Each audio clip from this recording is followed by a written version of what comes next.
રાજકોટ શહેરના મવડી ચોકડી પાસે આવેલા અર્જુન જ્વેલર્સના કર્મચારીએ જ પોતાના જ્વેલર્સના શોરૂમમાં ₹1,99,00,000ની ઉચાપત કરી હતી। જ્વેલર્સ માલિકે પોતાને ત્યાં હેડ કેશિયર તરીકે કામકાજ કરનારા હિતેશ પરમાર નામના વ્યક્તિ વિરુદ્ધ ફરિયાદ નોંધાવી હતી, જેને લઈને તાલુકા પોલીસે ગણતરીના કલાકોમાં બોરસદ ખાતેથી હિતેશ પરમારની ધરપકડ કરી લીધી છે, તેમજ કોર્ટમાં રજૂ કરતા તેના 7 દિવસના રિમાન્ડ મંજૂર કરવામાં આવ્યા છે। तपास दरमियान सामे आव्युं छे के हितेश परमारे ग्राहकोने विविध स्कीमोनी लालच आपी कुल ₹1.74 करोड़नी रोकड़ उचापत करी हती। पोलीसे समग्र मामले शोरूमना सीसीटीवी फूटेज कब्जे करी तपास आगळ धपावी छे।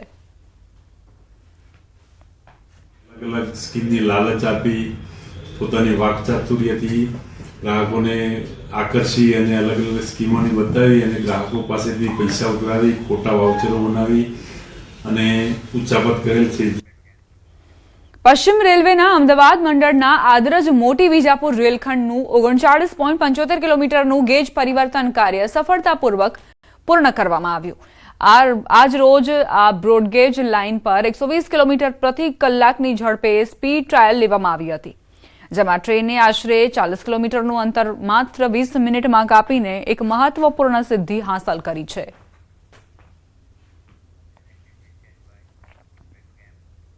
મહેસાણા શહેરના બિલાડીબાગથી માનવ આશ્રમ સુધીના વિસ્તારમાં આઇકોનિક રોડ બનાવવાની કામગીરી ચાલુ છે, જેને લઈને આ વિસ્તારના વેપારીઓમાં ભારે રોષ વ્યાપ્યો છે। વેપારીઓનો આક્ષેપ છે કે વિકાસના નામે રોડ સાંકડો કરી દેવાયો છે અને દુકાનોની આગળ દિવાલો ચણી દેવાઈ છે।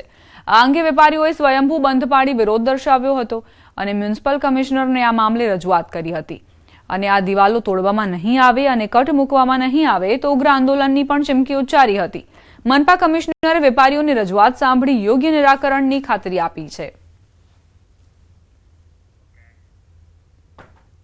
કે જે 12 મીટરનો રોડ છે અને 9 મીટરનો કરશે તો આવતા જતા સાધનો તકલીફો વધવાની છે, સાધનો ટર્ન નથી લઈ શકતા, બરોબર, અને ડિવાઈડરો લાંબા હોવાના કારણે લોકોને ફરીને અવરજવર કરવાની ફરજ પાડી છે, બરોબર, અને એનાથી અમારા જે દુકાન વર્ગના લોકો છે જેમની દુકાનો ત્યાં છે એમના ગ્રાહકોમાં બહુ ડિસ્ટર્બન્સ આવી રહ્યો છે। ગ્રાહકો લાંબુ કટ મારીને પાછા વળીને આવતા નથી। એમની દુકાને માલ સામાન ઉતારવા માટે કોઈ કટ નથી રાખ્યો, એમના ગ્રાહકોને દુકાન સુધી આવવા માટે કોઈ કટ નથી રાખ્યો, પાર્કિંગ એક્ટિવા ઊભી રહે એટલો પણ રસ્તો નથી રાખ્યો।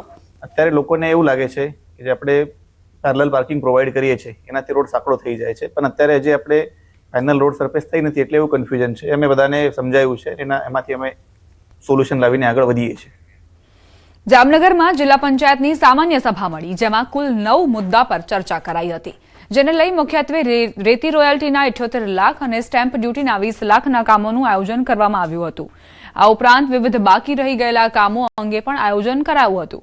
આ ઉપરાંત ચૂંટાયેલા પદાધિકારીઓએ અધિકારીઓ ગાંઠતા ન હોય તેવા આક્ષેપ કર્યા હતા અને એક સાથે 3 અધિકારીઓ સામે કાર્યવાહી કરવા સત્તા પક્ષના ચૂંટાયેલા સદસ્યોએ પ્રશ્નોત્તરી દરમિયાન સામાન્ય સભામાં ઠરાવ કર્યો હતો।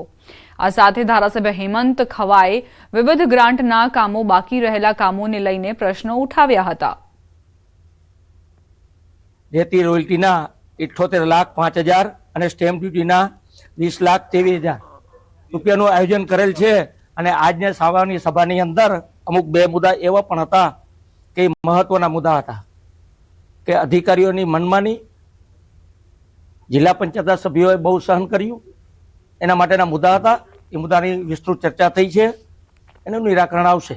આ જિલ્લા પંચાયતની સામાન્ય સભામાં અણઘડ વહીવટનો ઉત્તમ નમૂનો શાસક પક્ષે પૂરો પાડ્યો।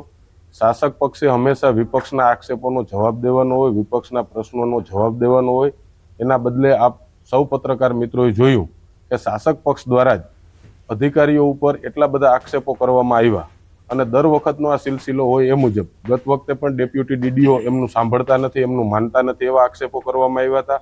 આ વખતે પણ 3 વિભાગના અલગ અલગ વડાઓની સામે આ લોકોએ ટોકન દંડ કરવાની અને એમને સરકારમાં પરત મોકલવાની જોગવાઈ કરવા માટેનો ઠરાવ લેવામાં આવ્યો। જૂનાગઢમાં છેલ્લા લાંબા સમયથી સસ્તી અને સુલભ પરિવહન સેવા માટે વલખા મારી રહી છે। વર્ષ 2002 થી કાર્યરત અને વર્ષ 2004 થી ખાનગી ભાગીદારીમાં ચાલતી સિટી બસ સેવા કોરોનાના બહાને બંધ કરાઈ હતી, જે આજે વર્ષો વીત્યા બાદ પણ શરૂ થઈ શકી નથી। આઝાદ ચોકમાં આવેલું મનપાનું સિટી બસ સ્ટેન્ડ આજે ખંડેર હાલતમાં ફેરવાઈ ગયું છે। બીજી તરફ સરકારે 50 જેટલી અત્યાધુનિક ઈ બસો ફાળવી દીધી હોવા છતાં મનપાનું તંત્ર માત્ર ચાર્જિંગ સ્ટેશન બનાવવામાં જ વર્ષો વિતાવી રહ્યું છે. અગાઉ સિટી બસોમાં માત્ર 5 થી 15 રૂપિયામાં મુસાફરી કરતા લોકો આજે ખાનગી રિક્ષાઓમાં મોંઘા ભાડા ચૂકવી રહ્યા છે. તો બીજી તરફ સત્તાધીશો વર્ષ 2026 સુધીમાં સેવા શરૂ કરવાનું આશ્વાસન આપી રહ્યા છે, જેને લઈ સ્થાનિકોમાં ભારે રોષ જોવા મળી રહ્યો છે અને વહેલી તકે આ સેવા પુનઃ શરૂ કરવાની ઉગ્ર માંગ ઉઠી છે. આજ લગન આ સિટી બસ ચાલુ નથી કરી અને ફક્ત જનતાને મૂર્ખ બનાવવા લોલીપોપ સત્તાધારી પક્ષના લોકો આપે છે. અને બીજી વાત કે હમણાં એવી હવા ઊભી થઈ કે સિટી બસ તો છે ઝાંઝરડા રોડ માટે અમે કરશું, તો ત્યાં રાખવાનો કોઈ ફાયદો નથી, કારણ કે સિટી બસ જે આઝાદ ચોકમાં જોવી જોઈએ, તમામ જનતાને લાગુ પડે અને આ લોલીપોપ દેવાનું બંધ કરે સત્તાધારી પક્ષ અને તાત્કાલિક સિટી બસ ચાલુ કરે. જે સરકાર દ્વારા નવી બસો આપવામાં આવેલી છે, જે 50 ઈ બસો આપવામાં આવેલી છે, એ પણ ચાલુ નથી કરી શકી. જ્યારે અમારા દ્વારા માહિતી માંગવામાં આવી ત્યારે હજી કોઈ ઠેકાણું નથી ક્યારે ચાલુ થશે અને એનું ચાર્જિંગ સ્ટેશન, એના પિકઅપ પોઈન્ટ તથા જે આખું બસ સ્ટેન્ડ ઊભું કરવાનું છે એની પણ હજી કોઈ કામગીરી ચાલુ નથી થઈ.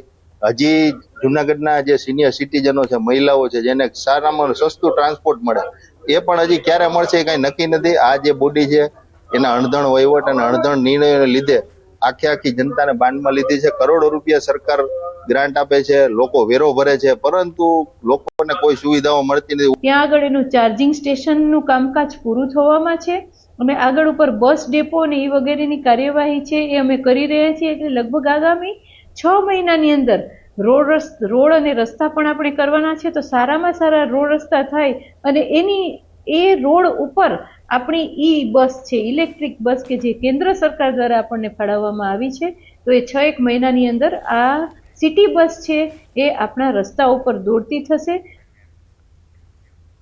31 ડિસેમ્બરમાં દારૂની હેરા